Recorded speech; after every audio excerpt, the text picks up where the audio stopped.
भगवान कुछ नहीं बोले, एक शब्द नहीं। केवट जी बोले देखिए, यदि आपको बोलने में कष्ट हो रहा है ना, हम इशारा बहुत बढ़िया समझते हैं। आप इशारा भी हमको तनिक दे दीजिए ना, हम धो देंगे। लक्ष्मण बोले क्या इशारा दे दे? बोले जो गर्दन है ना, 2 बार बस 2 बार हिला दे। क्या बिगड़ रहा है आपका? अरे बात छोटी है, सिर को हिला दीजिए। बात छोटी है, सिर को हिला दीजिए। बात छोटी है, सिर को हिला दीजिए। बात छोटी है, सिर को हिला दीजिए। पाँव अपना, पाँव अपना, पाँव अपना प्रभु जी धुला लीजिए। पाँव अपना प्रभु जी धुला लीजिए। बात छोटी है, सिर को हिला दीजिए। बात छोटी है, सिर को हिला दीजिए।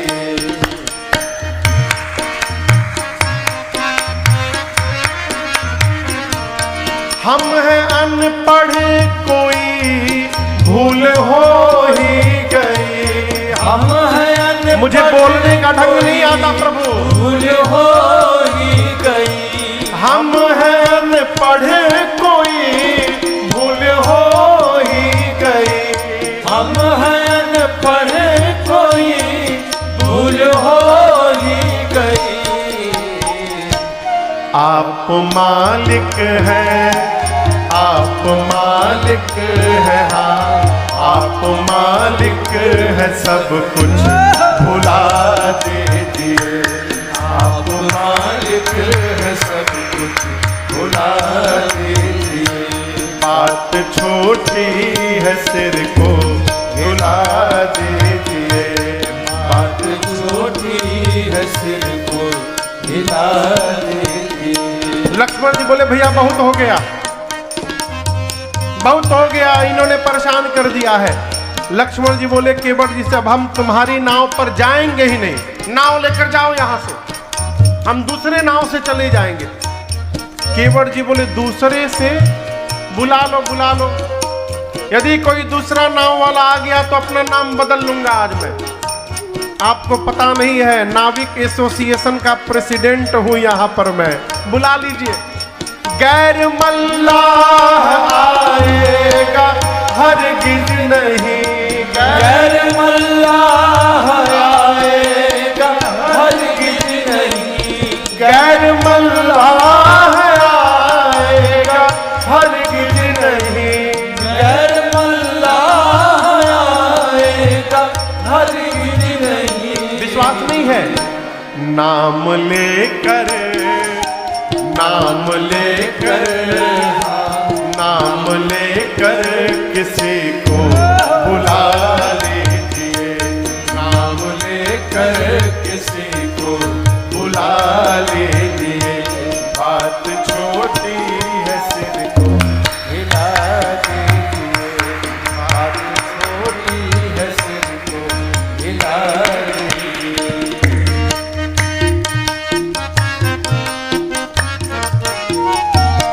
चाह दोनों की है, देर किस बात की? चाह दोनों की है, देर किस बात की? चाह दोनों की है, देर किस बात की? चाह दोनों की है, देर किस बात की?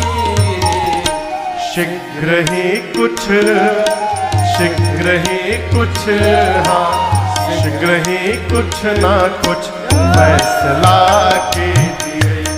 शीघ्र ही कुछ न कुछ फैसला कीजिए। बात छोटी है, सिर को हिला दीजिए। बात छोटी है, सिर को हिला दीजिए। पाव अपना प्रभु जी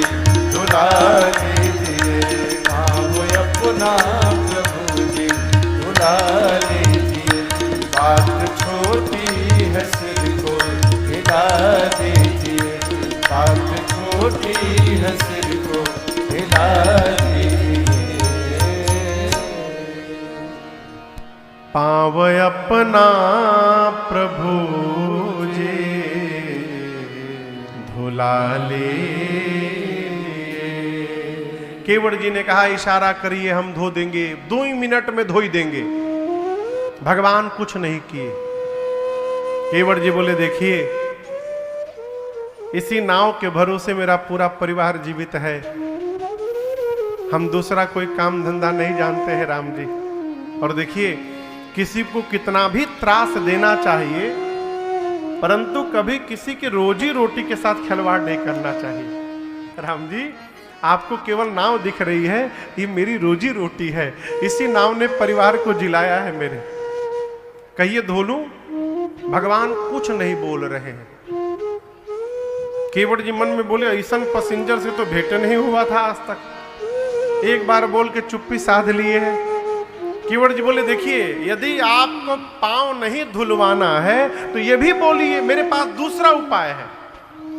लक्ष्मण जी बोले तब से नहीं बोल रहे हैं, इसका क्या मतलब होता है? दूसरा उपाय क्या है? केवट भैया बोले गोस्वामी जी कवितावली जी में लिखते हैं एही घाट ते थोड़ी के दूर है कटिलो जल था दिखाई हो जू। केवट जी बोले किनारे किनारे आगे चलकर एक ऐसा स्थान हम जानते हैं जहां केवल कमर भर पानी है, नाव की आवश्यकता ही नहीं पड़ेगी। आगे आगे लाठी लेके मैं चलूंगा, पीछे से आप लोग आइएगा, पैदल ही पार करा दूंगा। लक्ष्मण जी बोले 1.5 घंटा से फंसाए हो, पहले क्यों नहीं बताए? चलो वहीं पर ले चलो, पैदल पार करेंगे। केवट जी बोले रात में ले चलेंगे। लक्ष्मण जी बोले मतलब? अभी सुबह का 8 बज रहा है, तुम कह रहे हो रात में ले चलेंगे, इसका क्या मतलब? केवट जी बोले हम मूर्ख हैं लेकिन इतने भी मूर्ख नहीं है।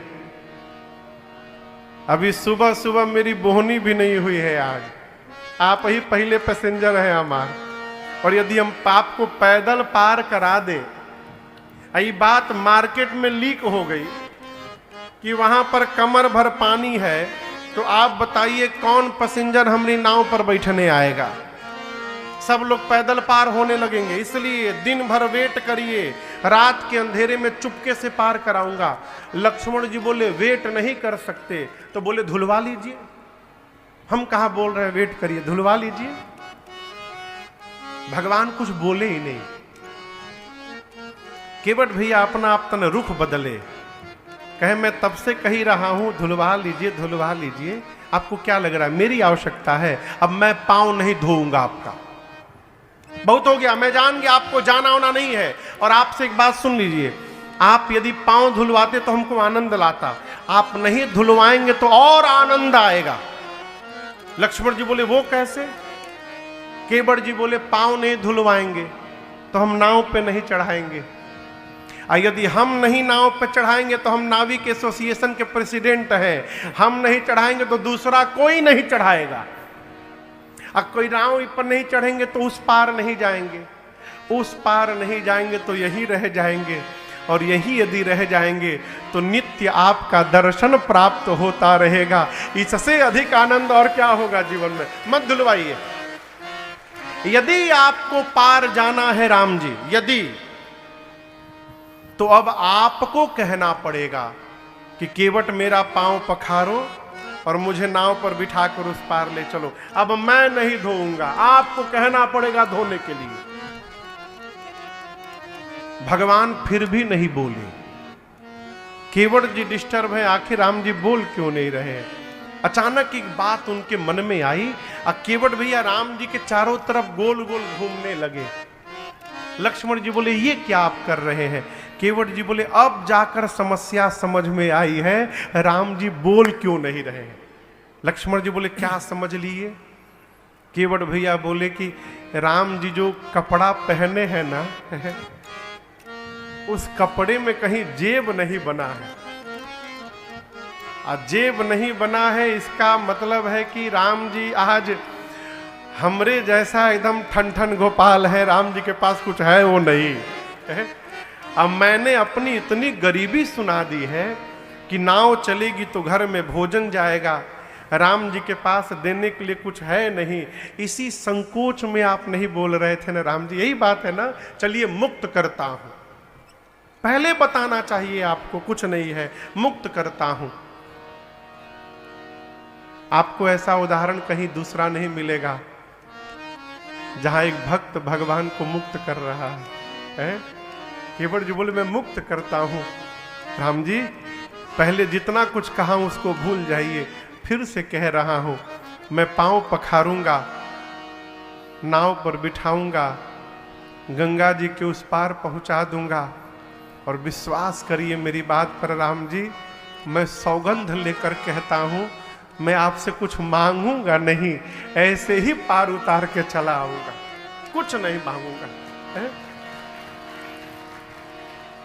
पद कमल होई चढ़ाई नाव, ननाथ उतराए चहो, मोहि राम राउर आनंद, दशरथ सपथ सब साचे कहो, वरुतीर मारहु लखन पै, वरुतीर मारहु लखन पै, जब लगे न पाया पखारी हो,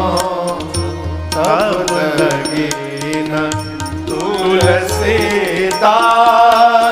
नाथ, कृपाल पार उतारी हो, तब लगे न तुलसीदास नाथ, कृपाल पार उतारी हो, तब लगे न तुलसीदास नाथ। केवट भैया बोले मैं पार उतारूंगा, कुछ नहीं मांगूंगा, राम जी आपकी सौगंध, आपके पूज्य पिताजी की सौगंध लेता हूं। जैसे केवट जी ने राम जी और दशरथ जी महाराज की सौगंध ली, लक्ष्मण जी आवेश में आ गए, निकाल लिए बाण, धनुष पर चढ़ाकर खींच दिए, मार दूंगा इसको मैं। केवट जी बोले कितना सुंदर है हो, बड़का भाई हाथ फैला के मांग रहा है और छोटका भाई बाण निकाल के डरा रहा है, आपको क्या लगता है आप बाण चलाएंगे तो मैं मरूंगा? मैं मरूंगा नहीं। लक्ष्मण जी बोले तुम मेरे बाण को नहीं जानते हो। केवट जी बोले आप हमको नहीं जानते। लक्ष्मण जी बोले कैसे नहीं मरोगे? केवट भैया बोले मैंने सुना है प्राण निकलते समय आपके भैया का नाम यदि मुख पर आ जाए तो जीव को भगवत धाम की प्राप्ति होती है। मैं मरूंगा, नाम नहीं, साक्षात राम मेरी आंखों के सामने खड़े रहेंगे। ऐसी मृत्यु किसी को नहीं मिली होगी आज तक, मारिए तुरंत। और आप ये ना समझिएगा कि हमारा परिवार तो घर में है, मरते समय गंगा जल डाला जाता है मुख में, कौन डालेगा, वो टेंशन आप न करिएगा। आप जैसे बाण चलाइएगा ना, बगले में गंगा जी बही रही है, बाण लगने के बाद मैं गंगे जी में कूदूंगा और तब तक पीऊंगा जबले मरी न जाऊंगा। हाँ, अब मैं मर जाऊंगा तो आपके भैया तो दयालु हैं ही, कम से कम मेरी अंतिम क्रिया तक तो राम जी यहां रुकेंगे ना। आप सोचिए ना, एक तरफ गंगा जी रहेंगी, एक तरफ रघुनाथ जी रहेंगे और दोनों के बीच में केवट की चिता सजाई जाएगी। ऐसी मृत्यु ब्रह्मांड में किसी को नहीं मिली होगी। मैं अभी मरने को तैयार हूं, मारिए बाण। लक्ष्मण जी राम जी से बोले भैया ये तो बड़ा विद्वान है, तब से मूर्ख मूर्ख कही रहा है। लक्ष्मण जी बाण पीछे रख लिए। केवट भैया बोले प्रभु मर जाऊंगा, लेकिन जब तक पांव नहीं पखारूंगा नाव पर पांव रखने नहीं दूंगा मैं। सुन केवट के बैन प्रेम लपेटे अटपटे बिहसे करुणा चितय जान के लखन। केवट भैया की अटपटी बात सुनकर भगवान बेहस पड़े। अटपटी बात, क्या अटपटी बात? कही रहे हैं घर में भोजन नहीं है, ऊपर से कही रहे कि हमको कुछ चाहिए नहीं प्रभु आपसे, ये अटपटी बात। और क्या अटपटी बात? कोई भी आदमी सौगंध लेता है तो अपने बाबूजी की लेता है, अपनी लेता है। केवट भैया भगवान के प्रेम में इतने पग गए हैं कि उनको याद ही नहीं रहा कि हम अपने बाबूजी की सौगंध ले रहे कि राम जी के बाबूजी की ले रहे। ये अटपटी बात सुनकर भगवान बेहस पड़े। और आप दर्शन करिए, कृपा सिंधु रघुनाथ जी ने केवट भैया पर कृपा कर दी, कृपा कर दी हो। कृपा सिंधु बोले मुस्काए, कृपा सिंधु बोले मुस्काए, सोई करु जेहि तब नाव न जाए, सोई करु जेहि तब नाव न जाए। भगवान ने कृपा करके कहा कि केवट जी आप वही करिए जिससे आपकी नाव बच जाए। केवट जी बोले प्रभु सुनिए, हम पहले आपको बता चुके हैं हम गंवार हैं, इतनी गूढ़ भाषा हमको समझ में नहीं आती, सोई करूं का करूं, आप हमको क्लियर क्लियर बोलिए क्या करना है। लक्ष्मण जी बोले भैया हम समझाएं अब इनको। राम जी बोले ना ना आप रहिए, हम ही कहते हैं। राम जी ने स्पष्ट कहा, बेगी आनु जल पाय पखारो, बेगी आनु जल पाय पखारो, होत विलंब उतारहि पारो, होत विलंब उतारहि पारो, होत विलंब उतारहि पारो। भगवान ने स्पष्ट कह दिया, तुरंत जल लाइए, पांव पखारिए, विलंब हो रहा है, उस पार पहुंचाइए। अब तक केवट भैया खड़े थे, और जैसे राम जी ने कहा पांव पखारिए, केवट जी बैठ गए।